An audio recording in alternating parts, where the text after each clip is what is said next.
Parallel inner aura की इस range के अंदर आके and from top to bottom. ये जनरल स्वेपिंग हमें 10 स्टेप्स इसके करने हैं। देन सेकंड हमें करना है ईयर्स के बिल्कुल आप इसी लॉन्गिट्यूडिनल लाइन के अंदर 10 स्टेप्स। देन हमें करना है शोल्डर्स की लाइन के अंदर 10 स्टेप्स। ये हुआ है पैरेलल स्वीपिंग। देन फिर आप अपने कप्स को इसको ओपन करेंगे and again 1 2 3 10 repetition. Third step होगा जिसको हम कॉम्बिंग कहते हैं। अपने हेयर्स को भी हम कॉम्ब इसीलिए करते हैं कि अगर किसी के हेयर भी उलझे हुए होते हैं तो वो भी डिनोट करता है कि कहीं ना कहीं एनर्जी है वो ब्लॉक हो रही है। तो जस्ट लाइक ऑरा को क्लीन करने के लिए कॉम्बिंग करते हैं, वो हम कॉम्बिंग इस तरह से करेंगे 1 2 एंड 3। डॉक्टर मैं आपसे पूछना चाहूंगी कि एक सिटिंग में कितना टाइम लगता है? स्टार्टिंग के अंदर हम डिपेंड करता है डिजीज और पेशेंट पे, बट 20 to 25 मिनट का एक सेशन दिया जा सकता है इसके अंदर।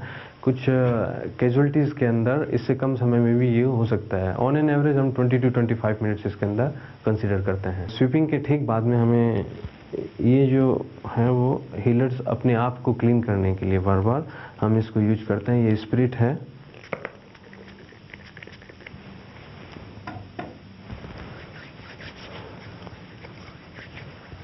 जनरल स्वीपिंग के बाद में लोकलाइज स्वीपिंग होती है। जैसे इनको जब हमने स्कैन किया उस समय हमें पता लगा कि इनके C6 C7 के आसपास हमें एनर्जी डिप्लीटेड मिल रही है। इट मीन्स मे भी वहाँ का कुछ वर्टिब्रा है वो डिसलोकेट हुआ है, या मे भी दो वर्टिब्रा के बीच में कुछ न कुछ टॉक्सिन्स या मॉर्बिड ह्यूमर्स है वो एक्यूमुलेटेड है। तो उसको रिमूव करने के लिए सबसे पहले हम क्लिंजिंग करेंगे लोकल स्वीपिंग एंड देन फिर हम एनर्जी नेक्स्ट स्टेप के अंदर देंगे। लोकलाइज स्वीपिंग करने के लिए इस तरह से अपने हैंड्स को आप कप करके और ग्रैब करेंगे 5 and then flick, grab flick, grab flick, grab flick, grab flick, grab flick 5 into 6 at least हमको एक पर्टिकुलर जॉन पे या चक्रा पे हमें देना है। ये हुआ हमारा क्लिंजिंग। क्लिंजिंग के ठीक बाद में फिर से हीलर अपने आप को स्पिरिट से क्लीन करेगा एंड देन हम नेक्स्ट स्टेप के अंदर जाते हैं कि हील अब हमको एनर्जी देनी है, डिप्लीटेड पोजीशन पे हमको एनर्जी देनी है।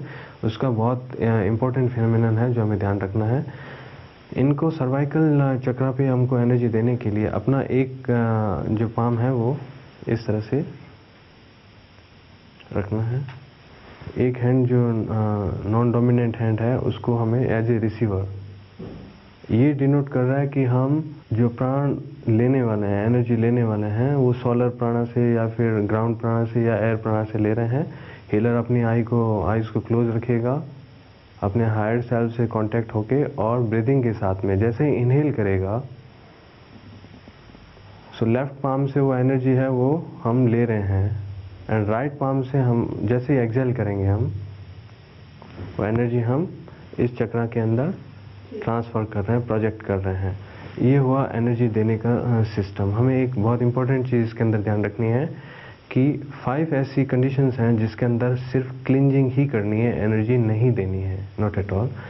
सबसे पहला न्यूनेट्स जो हैं, जो इन्फेंट्स हैं, उनको हमें एनर्जी कभी नहीं देनी है। उनको भी कोई प्रॉब्लम हो तो आप सिर्फ क्लीन कर लीजिए, that is safest and best. Second होता है आइज़ को कभी भी आप नहीं देना है। अगर किसी के आइज़ में प्रॉब्लम है तब भी क्लीन कीजिए, सिर्फ एनर्जी नहीं देना है। वैसे भी 85% क्लींजिंग पे है।